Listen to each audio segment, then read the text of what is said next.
ஆன்மீக நண்பர்கள் அனைவருக்கும் அன்பு கலந்த வணக்கங்கள். இன்றைக்கி நாங்கள் ஆன்மீகம் சம்மந்தமான பதிவில் பார்த்தீங்கன்னா, பாலியமூர்த்தியாக காட்சி தரும் பெருமாள், அதாவது பார்த்தீங்கன்னா ஐயம்பாளையம் உத்தமராயர் சிறப்புகளை பார்க்கலாமா வாங்க. திருவண்ணாமலை மாவட்டத்தில் ஆரணி அருகே உள்ள பெரிய ஐயம்பாளையத்தில் குடிகொண்டுள்ள உத்தமராய பெருமாளின் அற்புதங்களை பார்க்கலாம் வாங்க. குன்றின் மேல் குடிகொண்டுள்ள கோபாலன் சொல்லப்படுகிறது.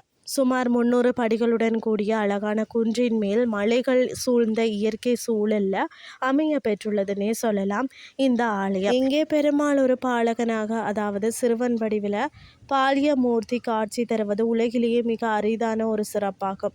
வாய் பேசாத குழந்தைகளுக்கு வாய் கொடுத்த அதிசயம். அதாவது பார்த்தீங்கன்னா, பல ஆண்டுகளுக்கு முன் பார்த்தீங்கன்னா, ஆடு மேய்த்து கொண்டிருந்த ஒரு வாய் பேசாத ஊமை சிறுவனுக்கு பெரியவர் வடிவில் வந்த பெருமாள் காட்சி தந்து அவன் தலையில கை வைத்து ஆசிர்வதித்தாராம். அடுத்த கணமே அந்த சிறுவன் பேச தொடங்கினானாம்.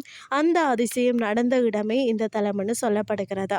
இந்த ஆலயத்தின் சிறப்பம்சங்கள் பார்த்தீங்கன்னு சொன்னால், பேச்சு திறன் குறைபாடுள்ள குழந்தைகள் மற்றும் திக்குவாய் பிரச்சனை உள்ளவர்களுக்காக இங்கே தேன் அபிஷேகம் செய்யப்படுகிறதா. அதாவது அந்தன தேனை பிரசாதமாக அருந்தினால் விரைவில் பலன் கிடைக்கும் என்பது பக்தர்களின் அசைக்க முடியாத நம்பிக்கை.